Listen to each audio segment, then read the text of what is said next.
आज independent candidate हिसाब से आज नामांकन भरली मु धन्यवाद दबा चाहूँगी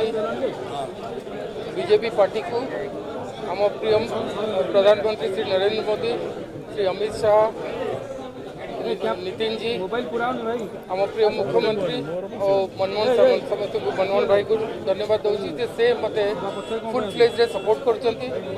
इलेक्शन लड़ाई आज आज नामकरण धरली काली आम प्रचार आरंभ मोर पूरा भरोसा